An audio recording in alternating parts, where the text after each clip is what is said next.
Aprovechando. Buenas tardes, profe. Sí, buenas tardes, Eh, Saúl. sí, Correcto. sí tenía una duda, se me había presentado una duda.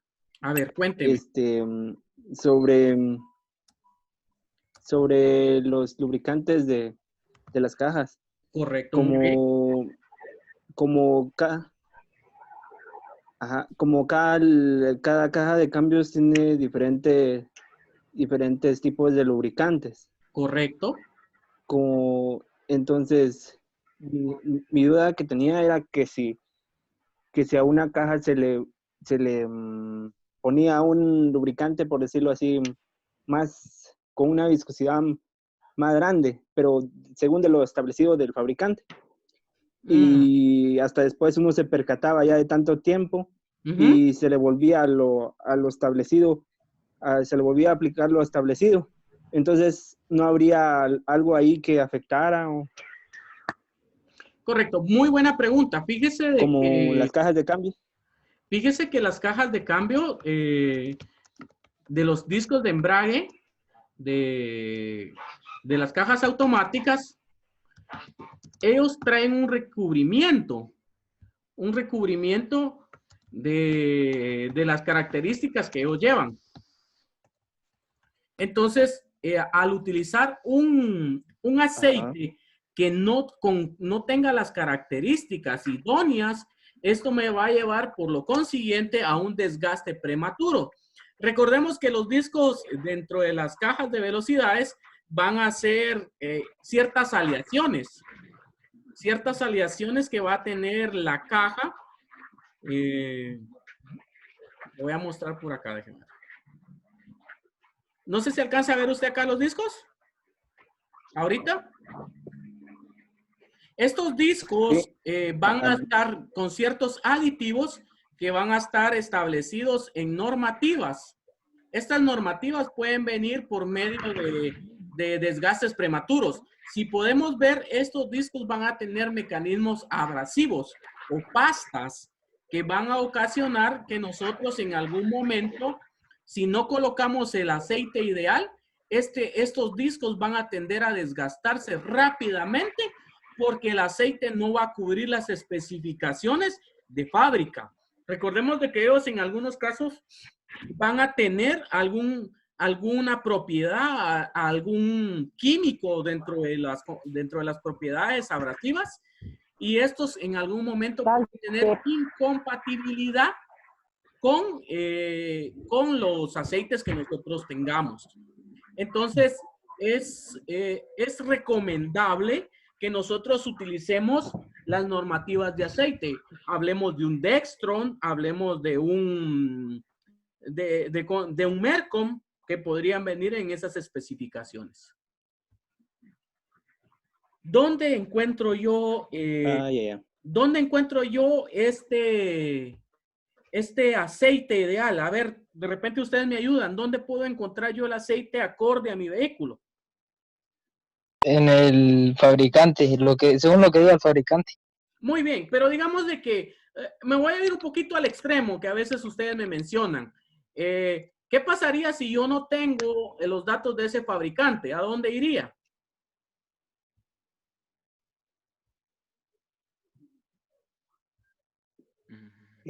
Profe, Ajá, en los de Motul nos dieron unas páginas donde correcto, podíamos buscar lubricantes.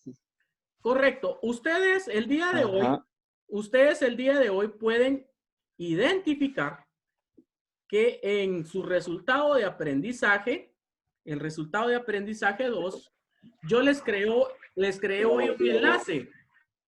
Les creo un enlace y si ustedes se pueden dar cuenta, acá en plataforma ustedes pueden venir y miren, no sé si lo alcanzan a ver, yo aquí con esta página puedo identificar mi especificación para lubricantes. Les dejé el link, el enlace, para que ustedes pudieran entrar y en este caso me voy a ir, miren a qué, transmisiones. Y entonces recordemos de que pueden haber transmisiones que van a ser el término Hairbox o caja de cambios Y aquí ya tengo las especificaciones Dextron 2 de la clasificación D.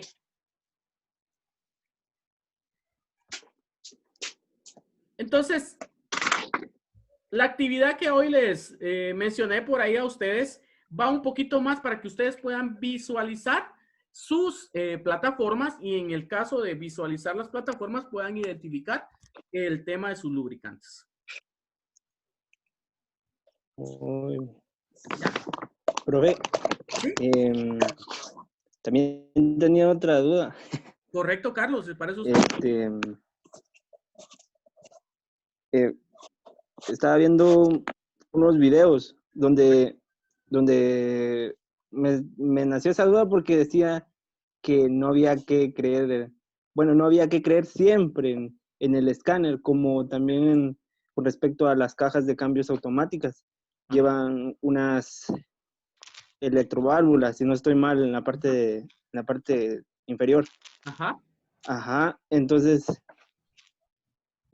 siempre en el escáner va a mandar un código de fallas, pero no sé si también algún pequeño problema puede, o sea, en las cajas de cambios puede que el escáner marque mal o algo así. Siempre habría que creerle al escáner o nosotros también tenemos que sacar nuestras propias conclusiones. Sí, correcto. Un escáner, por ejemplo, a usted no le va a identificar suciedad. Digamos de que en algún momento nuestros clientes obviaron el tema por ejemplo, hoy les mencioné a ustedes identificar el rango de kilometrajes o millas para el cambio del aceite.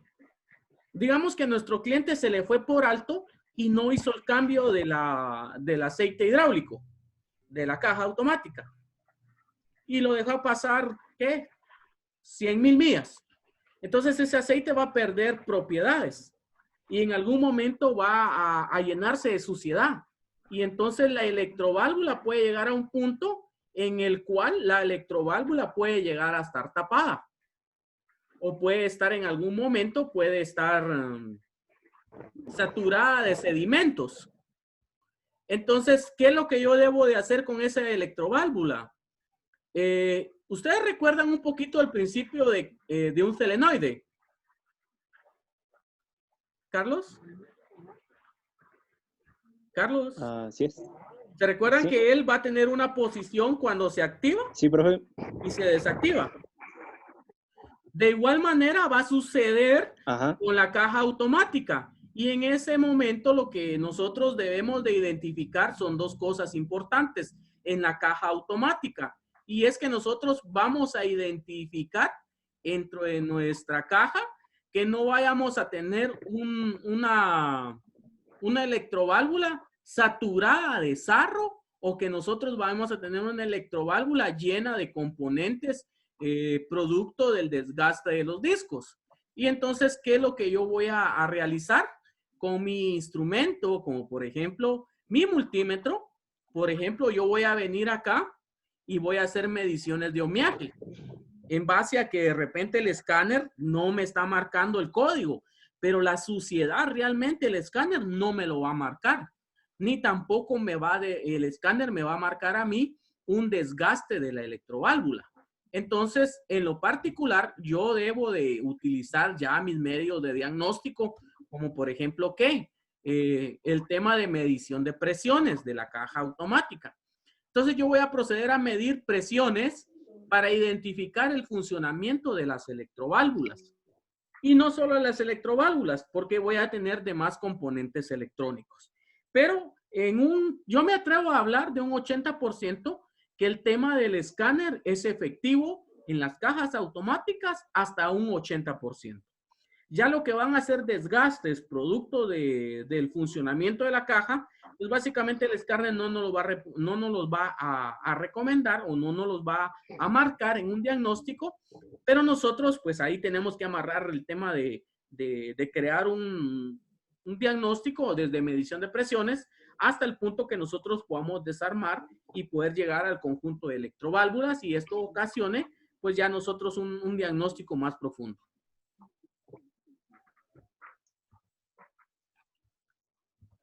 Carlos, muchísimas gracias por esta pregunta. Muchas gracias. Pero quisiera escuchar, por ahí tengo a Juan Antonio, a Giovanni, a Goku, a David, a Okeli, a Pablo Botero y Daniel. Profe, disculpe, yo tengo una duda. Correcto. ¿Con quién tengo el gusto? ¿Qué pasa si le pongo con Uriel Moya? Yo Uriel, tengo sí. una duda, que si usted le pone un aceite, digamos, equivocado a la caja, ¿qué pasaría? Desgastes prematuro de la caja de velocidades, daño de las electroválvulas, hablando de una caja automática. Ajá, ajá. En nuestro medio, muchas veces nos venden el aceite ATF que no tiene las especificaciones de Dextron. Entonces hay que tener muy en cuenta esto y que no vienen tampoco normadas por un API. Y a veces nos dicen, mire, le vendo este depósito de aceite y vale 100 quetzales. Nosotros, ingenuamente, por no conocer la serie del carro, el modelo del carro, entonces vamos a llegar a crear una selección de aceite no adecuada y por lo consiguiente puede ocasionar que en un vehículo automático el convertidor ya no funcione y por lo consiguiente pues nosotros, aunque conectemos la velocidad en directa, nuestro vehículo no va a caminar. Ajá, muchas gracias. Exceso de temperatura es otra de las características que vamos a tener. Y por lo consiguiente desgaste prematuro. Entonces, es algo muy preocupante si llegara a pasar esto y por eso yo dentro de las prácticas de AHD pareciera un poquito difícil que para ustedes el poder encontrar el aceite, pero eso va a ser nuestro pan de cada día. Más adelante encontrar el aceite acorde a cada vehículo. Ajá, muchas gracias. Diego, muy buenas tardes, bienvenido.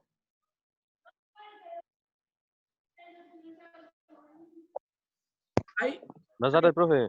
Preguntándole ahí tanto a usted como a Daniel, como a Pablo, a Okeli, a Carlos, Antonio, Giovanni, ¿qué otras dudas tienen?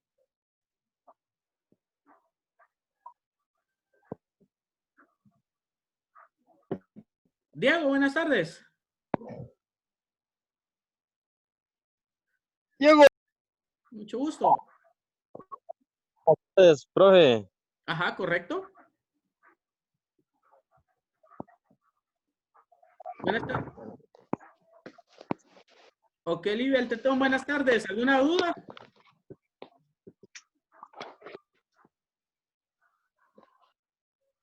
Okeli, buenas tardes. ¿Alguna duda? Buenas tardes, profe. Solo con una duda ahí.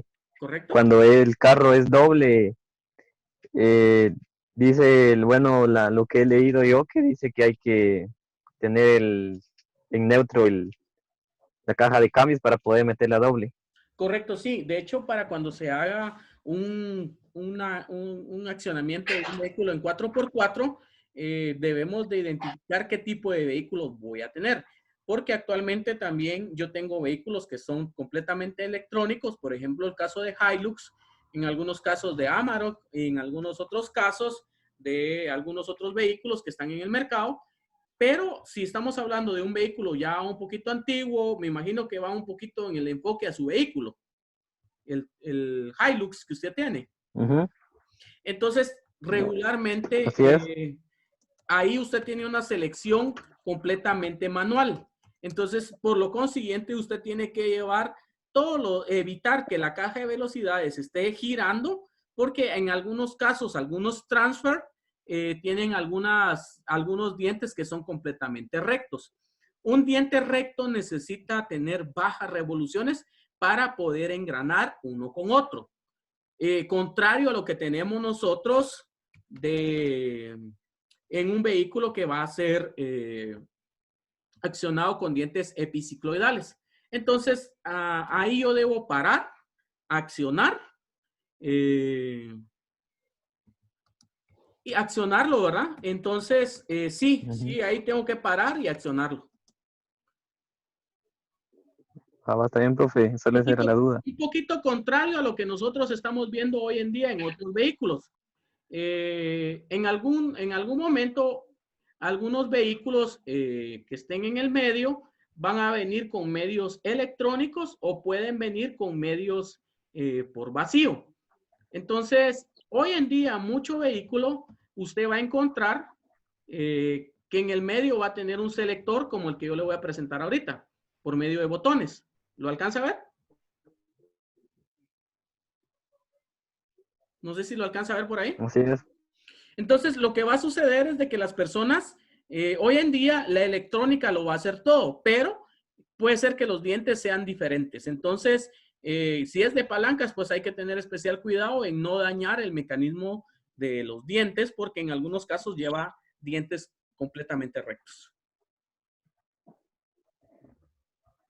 Ah, está bien, profe, gracias. Muy bien.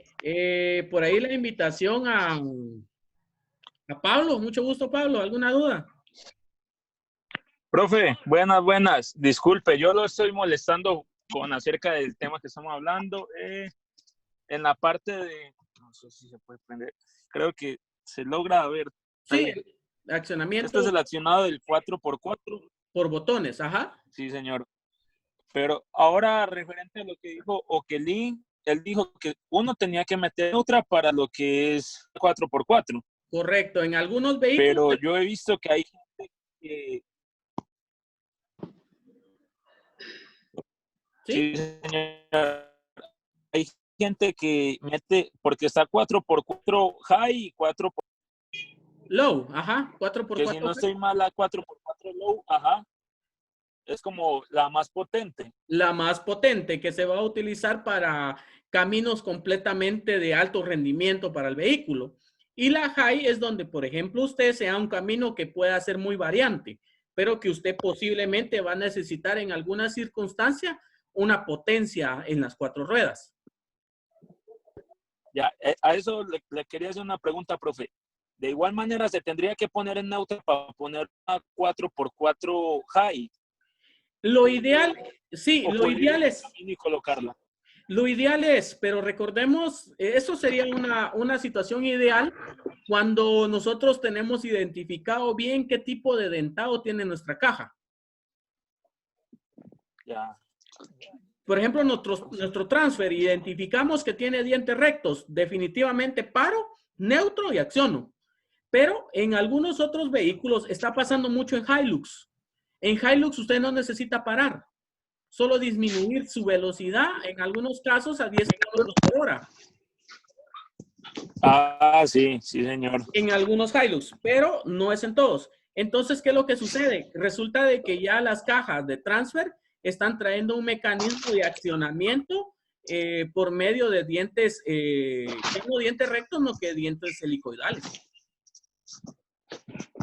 Ya, profe, para entonces, que se pueda hacer el cambio, correcto. Entonces de una vez. Correcto. Entiendo. ¿Qué es lo que debemos? Yo les recomendaría siempre a nosotros, se recuerdan que siempre está el manual del fabricante. Sí, sí, señor. El manual de fabricante le va a dar a usted el rango de operación de la 4x4. Tiene toda la razón. En algunos vehículos anteriormente, usted tenía que salir de su accionamiento, parar, neutro la caja, identificar el tipo de caminos y va a utilizar un accionamiento high o un accionamiento low. Al salir del camino a condiciones óptimas nuevamente de ruta, adicional a eso, usted tenía que tener neutro, desconectar y todavía asegurarse en una posición en reversa para que entonces, cuando se invirtiera el sentido de giro, pudiera desaccionar la caja de velocidades. Entonces, en algunos vehículos que son un poquito más viejitos, no les vaya a sorprender de que de repente ustedes tengan que accionar neutro y sumado a eso, conectar reversa. Ya, profe, disculpe, tengo una pregunta. ¿Correcto? Cuando nosotros accionamos, ya sea cualquier 4x4, ya sea high o low, ¿no? ¿Sería bueno accionarlo y usarlo durante un tiempo determinado o se puede usar como, pongámosle, hasta que termine de usar el carro? ¿No habría problemas en la caja o mire, esté muy forzada? Lo ideal es de que usted lo vaya a utilizar en las condiciones que usted requiera. Por ejemplo, digamos de que usted, digamos que fue a la cumbre de Santa Elena y ahí hay un camino un poquito para un lugar que le dicen Chilascó. Digamos de que hay mucha lluvia y el carro le va a comenzar a patinar. Entonces, usted de esta aldea que se llama Chilascó, hacia la ruta asfáltica, va a trabajar con la 4x4 High, por ejemplo. Ay, Una vez cuando sí, usted señor. ingresa al asfalto, entonces tiene que desaccionar el 4x4, porque lo que va a ocasionar es un exceso de potencia en rueda, un exceso de consumo alto y en algunos casos podría llegar a dañar piezas por un sobrecalentamiento o por un exceso de RPMs. Ya, profe. Entonces es un poquito más conocer la ruta y usted determinar en qué condiciones va a utilizar high, en qué condiciones va a utilizar low. Si usted considera de que solo lo va a utilizar en determinada pendiente, entonces solo en determinada pendiente lo va a activar. Ya, profe. Ya. Muy bien, qué bueno que lo hayan Ya. trabajado. Ahí preguntarle a Juan Antonio. Juan Antonio, ¿alguna duda que haya colocado? Profe, yo tengo una. Ajá. Es sobre un automóvil que sea automático. ¿Qué procedimiento se hace para ponerle una caja de cambios? Así, manual. Ah, usted tiene que hacer la conversión. Sí. Muy bien. Fíjese que en ese tema, por lo regular, es algo que es muy común en Guatemala. Entonces, lo primero que debemos de identificar es la carcasa de la caja de velocidades, o lo que comúnmente se dice la concha. Entonces, debo de ver que ese componente sea lo más idóneo y que pueda ser compatible con lo que va a ser mi volante de inercia y con el componente de mi motor. De no ser así, tengo que buscar una concha que sea acorde a mi vehículo. Luego de eso, tengo que identificar las salidas de torque que vaya a tener mi caja versus la salida de caja que me daba la caja automática. ¿Por qué? Porque lo que puede llegar a ocasionar es de que yo voy a tener una pérdida de relación. ¿Algunos de ustedes han escuchado lo de la vuelta ciclística a Guatemala? Sí.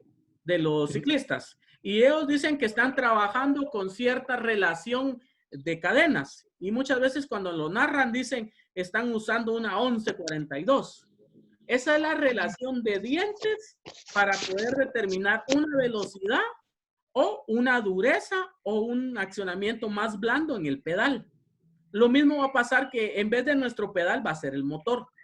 Yo debo identificar claramente cuál van a ser las relaciones de salida de mi caja automática en relación con las cajas de accionamiento mecánico. Tengo que identificar también, porque actualmente en algunos vehículos hay sensores que van vinculados a el accionamiento de la caja automática. Por ejemplo, ¿cuál? El sensor de salida de la caja automática o sensor de velocidad. Y el hecho de que de repente yo lo anule me puede ocasionar a mi motor el encendido de la luz de check o en su momento alguna falla en la relación de mezcla y esto puede ocasionarme una mezcla pobre o una mezcla rica en mi combustión con el simple hecho de haber cambiado una caja. Yeah. Usted me Sí, dice, que más que... usted me Sí, dice, es que... ¿van a hacer ese cambio ustedes? Sí, es que eso era lo que yo tenía duda, porque sí he escuchado que dicen que cambian cajas automáticas por una de cambios manuales. Correcto. Ahora les voy a hacer una pregunta a ustedes. ¿Qué dicen ustedes del Toyota Tacoma? ¿Cuál es el comentario del Tacoma en Guatemala? Que no sirve para la carga. Que no sirve para la carga. Muy bien. ¿Qué otra cosa? Que patina mucho. Sí, que muy aguado también. Muy bien. Correcto. Yo les puedo decir de que yo he visto Tacomas que se codean y que se dan de la mano con un 22R. Creo que tengo una consulta. ¿Correcto? Fíjese que volviendo a la diferencia entre transmisión automática y transmisión manual, he notado en los Tacomas que cuando se le arruina algún componente en la transmisión, queda directamente bloqueado. Y yo lo que no he llegado a entender de que cuál sería principalmente ese componente que bloquea al sistema que ya puede ser inmóvil. En algunos casos se dice que se bloquea, pero lo que sucede es de que el motor acelera, pero la caja de velocidad ya no es capaz de mover el eje, el componente del diferencial. Entonces, lo que sucede básicamente es de que el vehículo ya no camina cuando te tiene un problema en la caja de velocidades. Volviendo al tema de las relaciones, mucha gente tiene ese concepto mal, desafortunadamente, del Tacoma, pero lo que sucede es que en Guatemala las personas no se toman el tiempo de identificar la relación de salida de la caja de velocidad versus la relación de salida del diferencial o catarina. Entonces hay una pérdida, póngale, tienen un motor muy potente, muy fuerte, muy eficiente, pero le colocan una caja que no va a ser acorde a las exigencias de ese motor. Recordemos que la caja de velocidad al final me puede aumentar o disminuir la potencia de mi motor. Entonces, si yo no pongo una caja idónea, entonces lo que va a suceder es que ese motor lo puedo llevar muy cargado, mucha carga, pero el motor no va a ser capaz de multiplicar esas fuerzas. Y aún más, si yo no logré identificar mi diferencial. Si mi diferencial falló, entonces lo que va a ocasionar es que entonces la potencia en ruedas va a ser un diferencial muy rápido. Y entonces lo que va a suceder con ese vehículo es que entonces yo acelero la potencia y entonces este Tacoma me va a volver un carro muy ineficiente, no va a tener la suficiente potencia y esto va a llevar a que el vehículo patine mucho. Pero radica mucho en la relación de la caja de velocidades.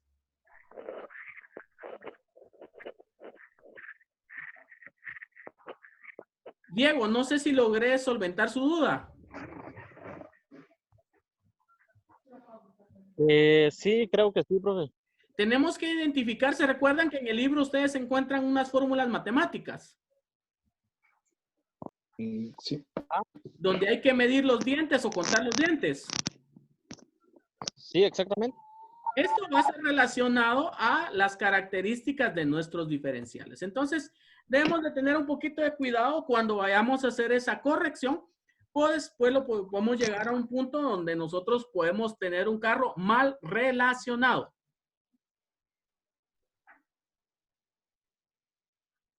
Muy bien. Muy bien. Juan Antonio, ¿le llegamos por ahí a la duda? Sí, ya me quedó un poco más claro porque así como mi tío no hace mucho, como un camioncito que él tiene era de ahora automático. Ajá. Y no hace mucho le cambiaron la caja. Ajá. Y se lo pasaron a manual, porque decía él que en automático, cuando iba a jalar las cajas de tomate, le patinaba mucho. Y ahora ya manual, ya más que todo está mejor con él. Muy bien. ¿Se recuerdan de que las cajas automáticas tienen accionamientos que nos dicen cómo funciona, directa 1 o low? Pero ¿qué pasa si yo todo el tiempo lo voy a trabajar en directa? Digamos que yo todo el tiempo voy a trabajar mi vehículo en directa. Entonces lo que va a ocasionar es que las diferencias o las relaciones de la caja no me van a cambiar. Entonces, mucha gente tiene mucho problema porque básicamente en la caja de velocidades todo el tiempo lo van a trabajar acá, miren, en directa. Pero las cajas pueden tener directa 1, directa 2, directa 3.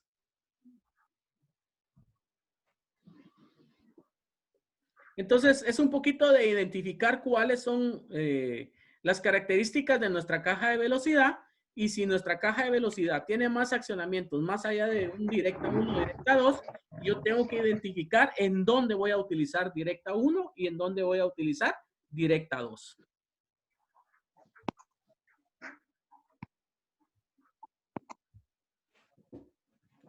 Juan Antonio, no sé si quedamos claros por ahí.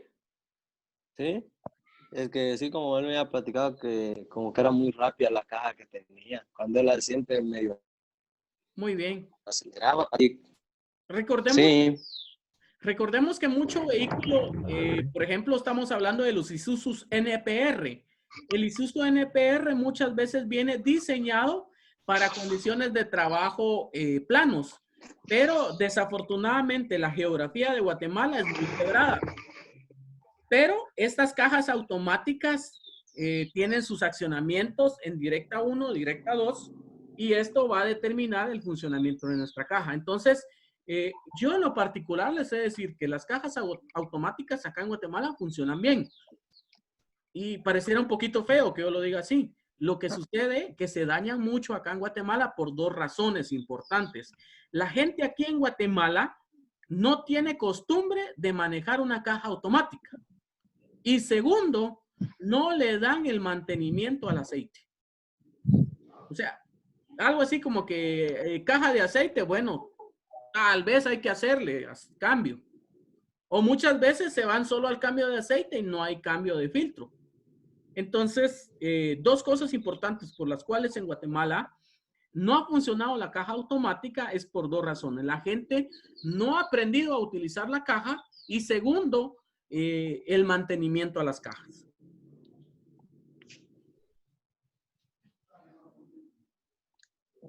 Sí, es que como él más que todo, como todos los carros que tiene son de Mecánico. cambios. Sí, por eso es que él no se acostumbró puramente a esa caja. Otra razón también porque la cambió.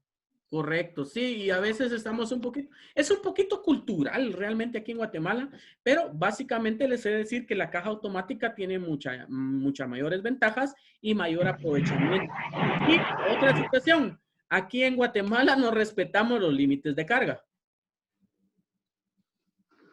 Entonces, ese vehículo en nuestra tarjeta de circulación dice, bueno, viene destinado para 1 tonelada y nosotros le ponemos más carga de la normal, ¿verdad?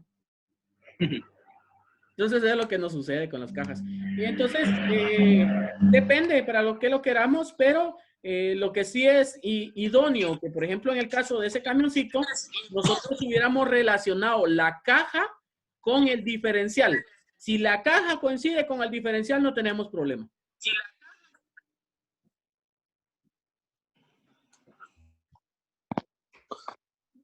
Juan Antonio, muchísimas gracias. Profe, disculpe, yo tengo otra pregunta. Dígamela. Cuando uno pone, bueno, hay varios carros que por lo general la mayoría son los que vienen de Estados Unidos, que traen un control que se llama control crucero. Ajá, control. Ajá. Se podría decir que es como un piloto automático sin que uno vaya acelerando. Sí, el carro va acelerando solo. Sí, es un... Mi pregunta es, ¿él cómo hace para funcionar? ¿Será que va accionado a través de un sensor que deja activado, como se podría decir, como la aceleración? Correcto, se llama TPS. Y todo eso, TPS.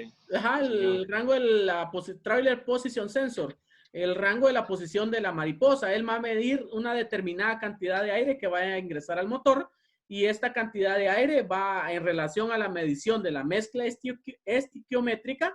Entonces, él va a censar y entonces va a hacer mezclas más ricas. Al haber mezclas más ricas, entonces va a tener una aceleración mayor. Pero realmente en Guatemala no es funcional. El Control Cruiser no es tan funcional porque nosotros la variación de la topografía es en un momento usted va en un plan, al rato ya está en una subida y luego está en una bajada extremadamente inclinada. Entonces, esto regularmente lo hacen para trabajar mucho en los freeway. Oh, ya. Sí, señor, tiene razón. Sí, así es. Muchas gracias. Esas palabras, estas dudas nos van inquietando. Miren, tengo 2 minutos todavía porque como en Zoom las sesiones son muy cortas, 40 minutos, y como, aunque no lo crean, así de rapidito se nos fue el tiempo. Pero si ustedes desean, hacemos otra y seguimos trabajando. con dudas que ustedes tengan. ¿Sí, Juan Antonio? Bueno, pregunta para ustedes. Tengo un minuto. ¿Han tenido problemas con las tareas? ¿Están difíciles? ¿Consideran de que hay alguna oportunidad de mejora para que yo pueda apoyarles en su proceso de formación? Así está bien, profe. ¿Han entendido? Sí. ¿Qué les Sí, parece? profe. ¿Qué les parece también la herramienta YouTube que les he estado, bueno, ahí entre las cosas que estoy aprendiendo es hacer un canal y entonces ahí también les estoy mandando la explicación de guías. Está bien, profe. A mí me parece que está bien, profe. Me gusta, la verdad. Bueno, jóvenes, no sé si ustedes tienen dudas en relación a, por ejemplo, hoy les mandé temas de convertidor, les mandé temas de las aplicaciones de los aceites y esta actividad que estoy desarrollando con ustedes, las HD1 y la H2, va enfocada a un proceso que pareciera que nosotros nos sentamos ya en el taller para hacerlo. O sea, como quien dice, yo voy a hacer un cambio de aceite, pero ¿qué es lo que tengo que hacer? Indagar la información, saber qué aceite voy a utilizar, saber qué filtro voy a utilizar para que luego yo ya pueda hacer el proceso.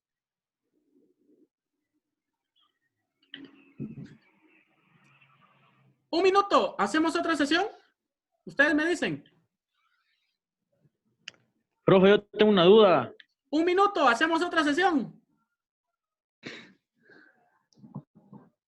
Profe, tengo una duda. Héctor, tengo un minuto, ¿hacemos otra sesión? Sí, estaría bien, profe. Perfecto. Entonces yo les voy a dar un minuto. Les voy a, ya se puede hacer que se corte. Entonces, y yo les mando ahorita el enlace del nuevo.